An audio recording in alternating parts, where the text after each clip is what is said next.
इस दुनिया में 200 से भी ज्यादा कंट्रीज है। इस आधुनिक वर्ल्ड में 700 करोड़ से भी ज्यादा लोग एग्जिस्ट करते हैं और इन 700 करोड़ की आबादी में जापान एक ऐसा देश है जिसकी आबादी 12 करोड़ से भी ज्यादा है। आज आपको जापान के बारे में काफी मस्त फैक्ट पता चलने वाले, इसलिए वीडियो को पूरा जरूर देखना भाई। और इस चैनल पर नए आए हैं तो इसे सब्सक्राइब जरूर करना, क्योंकि मैं ऐसे इंटरेस्टिंग वीडियोस अपलोड करता रहता हूँ।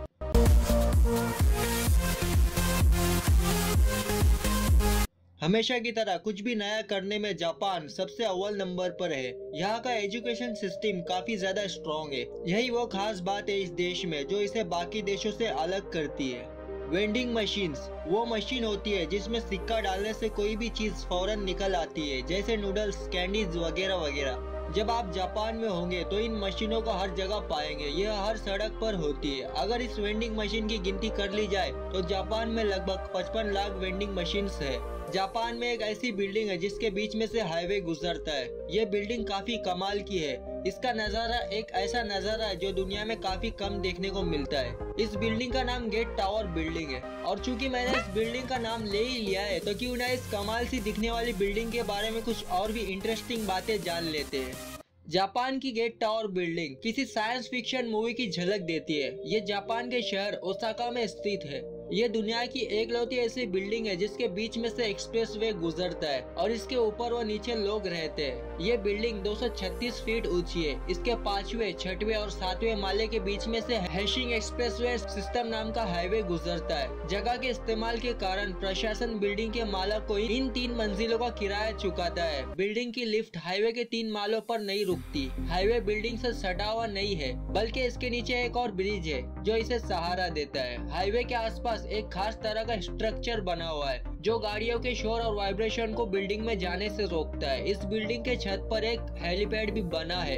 अमेजिंग होने के साथ साथ ये जापान का सबसे बड़ा टूरिस्ट अट्रैक्शन भी यही है ना? काफी अमेजिंग ये बिल्डिंग। जापान में सबसे ज्यादा ऐसी सड़कें हैं जिनका कोई नाम ही नहीं है।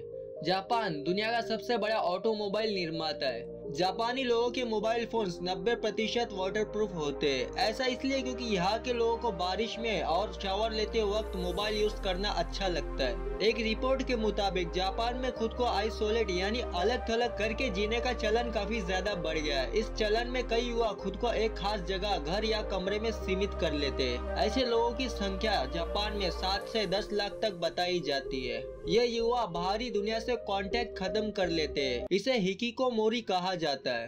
कई बार आपको ट्रैवल के दौरान आराम करने के लिए सिर्फ एक बेड की जरूरत महसूस की होगी।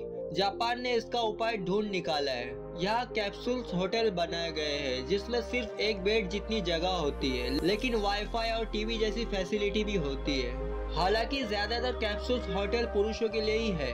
अब जानते हैं यहाँ के कल्चर के बारे में। जापान के लोग सबसे ज्यादा लंबी जिंदगी जीते हैं। यहाँ पर आपको जापान में 100 से ज्यादा उम्र के लोग, लगभग 50,000 लोग मिल जाएंगे। जापानी लोग सबसे ज्यादा पढ़े लिखे होते हैं। जहाँ अखबारों और न्यूज चैनलों में भारत की तरह किसी दुर्घटना, राजनीति, वाद विवाद और फिल्मी मसालों पर खबरें नहीं छपते, बल्कि यहाँ के अखबारों और न्यूज चैनलों में आधुनिक जानकारी और आवश्यक खबरें ही दिखाई जाती है। जापानी समय के बहुत पक्के होते हैं। यहाँ तो ट्रेनें भी ज्यादा से ज्यादा 18 सेकंड लेट होती है। जापान में 70 तरह की फैंटा मिलती है। साल 2011 में जापान में जो भूकंप आया था वो अब तक का सबसे तेज भूकंप था। इस भूकंप से पृथ्वी के घूमने की गति में 1.8 माइक्रो सेकंड्स की ग्रोथ हुई थी। जापान दुनिया का एकलौता ऐसा देश है जिस पर परमाणु बमों का हमला हुआ है। जैसा कि आप जानते ही है कि अमेरिका ने 6 और 9 अगस्त 1945 में हिरोशिमा और नागासाकी पर बम फेंके थे। इन बमों को लिटिल बॉय और फैट मैन का नाम दिया गया था। फुगु मछली। फुगु जापान के लोकप्रिय पकवानों में से एक है। यह एक जहरीली मछली का पकवान है जिसका स्वाद बहुत ज्यादा होता है। सिर्फ लाइसेंस वाले रसोइये ही इसे बना सकते हैं और वो इसे ग्राहकों को बेचने से पहले खुद ही चख कर देखते हैं कि कहीं ये जहरीली तो नहीं। और इस फुगु मछली का लाइसेंस प्राप्त करने के लिए लगभग 7 से 11 साल की ट्रेनिंग लेना जरूरी है।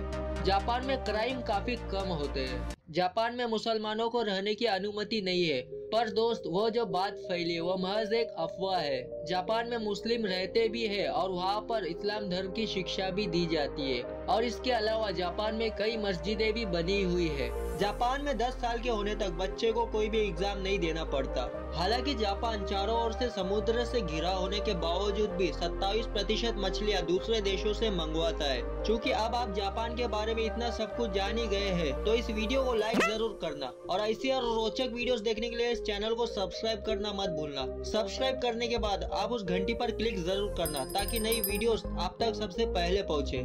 Thanks for watching, see you in the next video.